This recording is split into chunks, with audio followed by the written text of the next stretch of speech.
23 अक्टूबर 2022 की शाम 5-5:30 बजे का समय होगा। रविचंद्रन अश्विन बैटिंग कर रहे हैं और बॉल को उन्होंने ऑफ साइड पर फ्लिक किया और 1 रन तेजी से दौड़कर भारत को एक ऐतिहासिक जीत प्रदान की। उस ऐतिहासिक जीत के अंदर भारत को अपना एक नया सितारा मिला, वो था विराट कोहली। अब आप बोलोगे नया सितारा? तो दोस्तों, उनकी उस एक इनिंग से हम कुछ 5 ऐसी चीज़ें सीख सकते हैं जो हमें अपने जीवन में बहुत उपयोगी होगी।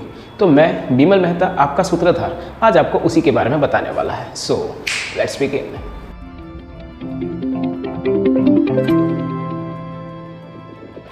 दोस्तों, अगर पिछले 2 साल का उपक्रम देखें तो विराट कोहली का परफॉर्मेंस कुछ उतना खास नहीं रहा है। एक कंसिस्टेंट प्लेयर के लिए वो 2 साल एक बुरे समय से भी खराब नहीं थे। उसके दौरान उसे बहुत सारी क्रिटिसिज्म झेलनी पड़ी। बहुत सारे लोगों ने तो यहाँ तक कह दिया कि उन्हें टीम से बाहर निकाल देना चाहिए, लेकिन इसके अंदर भी उन्होंने अपनी वर्क एथिक जो थी उसको कभी नहीं छोड़ा। उन्होंने उतनी ही इंटेंसिटी से प्रैक्टिस की जितने से वो करते आ रहे हैं, एंड उसका फल हमें उस 23 अक्टूबर की इनिंग में मिला, जहाँ पर उन्होंने 82 रन्स करके नाबाद रहकर भारत को जीत दिलाई। सो इससे हम क्या सीख सकते हैं? इससे हम ये सीख सकते हैं कि बुरा टाइम भी निकल जाता है। आपको बस अपना अच्छा काम जो है, सही काम जो है, वो करते रहना है। So even bad time is transient, that's the first thing we learn. Second चीज़ जो हम सीख सकते हैं वो ये है कि पिछले 1.5 साल में ऐसा नहीं कि विराट कोहली ने कभी रन नहीं बनाए। कभी 50, कभी 60, कभी 90 तक पहुंच के भी वो आउट हो जा रहे हैं और वो कहीं ना कहीं सेंचुरी लगाने से नहीं उनको मिल रहा है, सेंचुरी नहीं लगा पा रहे हैं। लेकिन उसको 2 महीने पहले उन्होंने सेंचुरी लगाकर पूरा भी किया और कहीं ना कहीं अपनी कंसिस्टेंसी वापस पाई। सो हम सिर्फ और सिर्फ अपने परफॉर्मेंस से जवाब दे सकते हैं। वो अगर चाहते तो पिछले 1.5 साल में बहुत कुछ बोल सकते थे, बहुत कुछ कह सकते थे, लेकिन उनको कहीं ना कहीं ये विश्वास था कि वो जिस तरह से खेल रहे हैं उनका वर्क एथिक गलत नहीं है। It's just the time that is not with him.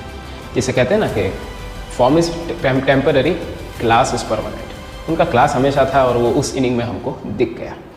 तीसरी चीज़ जो हमें हमेशा समझने की ज़रूरत है वो ये है कि क्रंच सिचुएशन में अपने इमोशंस पर कंट्रोल करना। दोस्तों, नॉर्मल लीडर्स जो होते हैं ना, वो टफ सिचुएशन में क्रम्बल कर जाते हैं, टूट जाते हैं। लेकिन जो ग्रेट लीडर्स होते हैं वो ऐसी टफ सिचुएशन को ही अपनी अपॉर्चुनिटी मानते हैं और उसके अंदर से ही वो बड़े बनते हैं। उन्होंने, विराट कोहली ने उस इनिंग के अंदर अपने इमोशंस को कंट्रोल किया।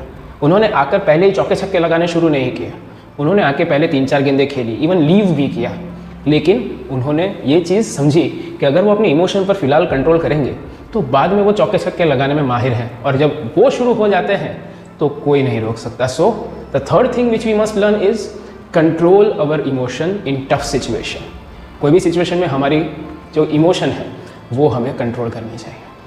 नेक्स्ट थिंग जो हम समझ सकते हैं वो ये है कि 2 महीने पहले लोग बोल रहे थे कि विराट कोहली को टीम से निकाल दो, बेकार प्लेयर है, आउट हो जाता है, खेलता नहीं है, भारत की 2 विकेट तो पहले से ही आउट हो जाती है।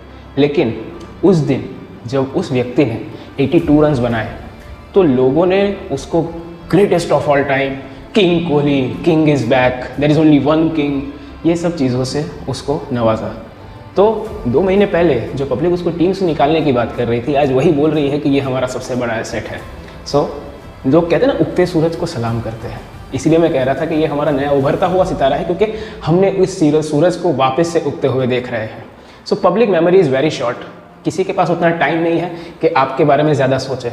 2 दिन बोलेंगे, लेकिन आप अपना काम करते रहिए, अच्छा और सही काम करते रहिए, आपको उसका फल 100% मिलेगा। So public memory is short, don't worry about them. That's the fourth thing that we learn. और सबसे लास्ट में, उस इनिंग के अंदर कभी भी ऐसा नहीं लगा कि विराट कोहली कॉन्फिडेंट नहीं है। वो जब 1 रन भी ले रहे थे तो बॉल को बैट के मिडल में लगा रहे थे। वो जब बॉल को छोड़ भी रहे थे तो लग रहा था कि हाँ, एकदम सही तरीके से छोड़ रहा है। एक भी चौका या छक्का उनका तुक्के में नहीं लगा, सारे के सारे बॉल मिडल में लगे। ये एक सेल्फ कॉन्फिडेंस की निशानी है। दोस्तों, जब आपके अंदर एक सेल्फ कॉन्फिडेंस होता है ना, तो आप भी सारे काम जो होते हैं वो चौके छक्कों में ही करते हैं। 1 या 2 रन में आपको बिलीव नहीं होता। तो self confidence is the key to this success.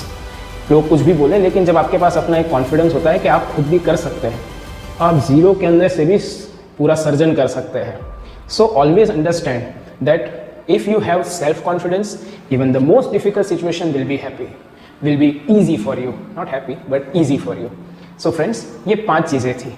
बुरा समय चला जाएगा, परफॉर्मेंस से ही जवाब देना है, हमारे इमोशंस पे कंट्रोल करना है, लोगों की बातों पे ध्यान नहीं देना है, और सबसे इंपॉर्टेंट जो मेरा फेवरेट है, हैव अ सेल्फ कॉन्फिडेंस। आपके पास सेल्फ कॉन्फिडेंस होगा तो आप कुछ भी कर सकते हैं। सो ये था हमारा आज का वीडियो। आई होप आपको अच्छा लगा होगा। लोगों तक फॉरवर्ड कीजिए। ये जो सजेशंस थे, ये एक आईपीएस जो हमारे भारत के थे, उन्होंने अपने ट्विटर पे डाले थे, जो मैंने यहाँ पर आपके समक्ष वीडियो के थ्रू प्रस्तुत किए। आई होप आपको अच्छा लगा होगा। हम ऐसे ही वीडियोस लाते रहेंगे। हमें लाइक कीजिए, वीडियोस फॉरवर्ड कीजिए, मैसेज पहुंचाइए और नॉलेज फैलाने में हमारी मदद कीजिए। हम नेक्स्ट टाइम मिलेंगे, तब तक के लिए कीप रॉकिंग।